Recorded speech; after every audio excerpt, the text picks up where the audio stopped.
Hi, my name's Phil. I like talking about politics, and in this video I'd like to discuss Labour's latest proposal on the cost of living, which would require the Low Pay Commission to factor in the cost of living when setting the minimum wage.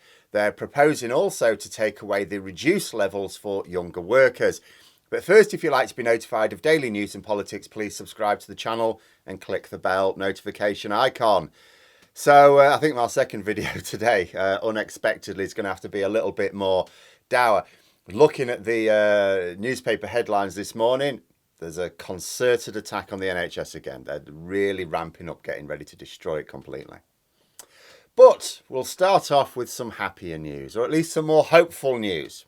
Because as the public look towards Parliament for solutions to the biting cost of living crisis and political parties gear up for the conference season next month, Labour have announced a new policy on the minimum wage, which the party first introduced during their last stint in government.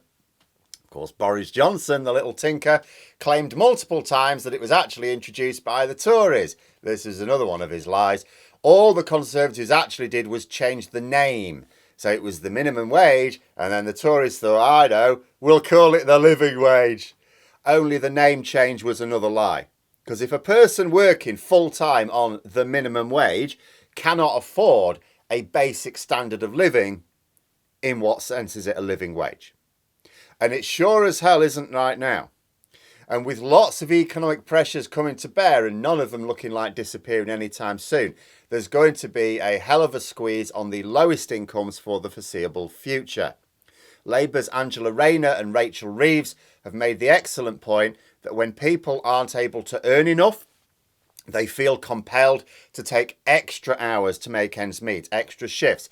It's one thing for someone to want a few extra hours, or it might be to help out with something's gone to hell at work, or maybe they just want the extra hours, or maybe they're just saving something, it's a short-term thing.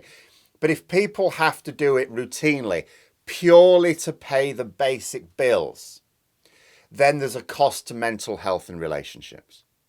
The bottom line is that anyone working full-time in this country should be able to enjoy a life free from worry about how basic bills are to be paid and enough extra to afford a few comforts and the odd holiday, and have a reasonable work-life balance. Have a bit of time off. It was pointed out recently, medieval peasants, I've seen people trying to suggest, the Tories want us to go back to the medieval serfdom. Medieval peasants had more time off than we do in this country right now. But the thing is, people can't afford a decent work-life balance. They can't afford a comfortable life where at least they know the basic bills are going to be paid. That is not the case. It's not remotely the case. People on significantly above the minimum wage are struggling, not sure how they're going to be able to pay these price rises on their bills. So Labour's plan, or part of the plan, is that when minimum wage levels are set, the commission that sets them has to take into account, as well as the other things, the cost of living. The rate would have to be set to meet that cost of living for anyone working from the age of 18 and upwards.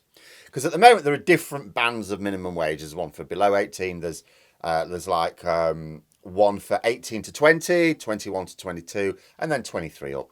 These last three would be merged into one, so that anyone aged 18 and over gets the same minimum wage as someone 23 and over. It was probably considered that when they first introduced it, to try and calm businesses down, consider that younger people, less likely to have to manage a household budget, they're probably living at home, they just contribute it. So that was how they sort of had the different bands. But, you can easily be an independent 18-year-old. And what if you are an independent 18-year-old, your bills are no cheaper because of your age? And from a practical point of view, if this had been the policy for the past decade or so, could be argued that wages would not have stagnated as badly as they did even under the Tories. Workers may not have been needing to demand such large increases now to cope with the completely out of control cost of living. So interesting policy, very hard to argue against it from a moral or even an economic viewpoint. But it'll also be interesting politically, because this autumn should be highly charged, politically speaking. The Tories will have finally replaced Boris Johnson. So Labour will know who they're taking on in the next election. Up until now, it's sort of been felt they need to put pressure on Boris Johnson and the Conservative Party And it's been a funny old game because they sort of knew that Boris Johnson wasn't going to be leading them to the next election. As soon as he'd lost the trust of the public, it was just a matter of when, not if. Now it's the real ball game. That's the Support Act. Now it's the real time. Labour know who they're going to be taking on in the next election, whenever it happens to be. The board is almost set. So it's a question then of building up the offers which will appeal to the crucial target voters who will hold that balance of power at the next election. But also to make sure that they keep the pressure on by explaining workable plans to the myriad problems we have to the public. Conservatives are not going to solve these problems themselves, so they'll be forced to keep attacking Labour's plans as unworkable, which is why Labour need to make sure that their plans are detailed, even if some people mutter and moan, oh, why hasn't their plan come out? Oh, it's a bit late, this plan. Yeah, it has to be detailed to make sure that economists can't just turn around and go, this is ridiculous. But it also has to be easy enough to be understood by the general public. Their updated energy crisis plan, one example.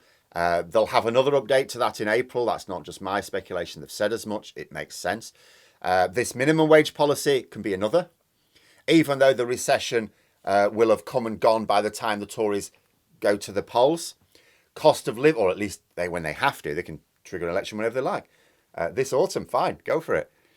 But they have to do it sort of right at the start of 2025. Cost of living problems won't have gone away though, will they? It's likely to be a major platform for the next election. A platform that the Tories at the moment don't really want to go anywhere near. They don't even want to talk about it. So a prime target for Labour. Be interesting to see what more Labour come up with as they build to this conference and what the public make of it. Then be all eyes on Liz Truss because the Conservative Party conference is afterwards. And also she'll be Prime Minister at the time and they'll be looking at her to do something now because the energy price rises will have come into effect before the Tory Party conference. So eyes on Liz Truss to see what she's going to do to beat Labour's offer. And I'm not sure making cyclists stick number plates on is going to quite do it. But those are my thoughts. Let me know yours in the comments below. I hope you found the video interesting. If you did, please click the like button. And if you'd like to support the channel further, the join button for memberships. And until next time, I'll see you later.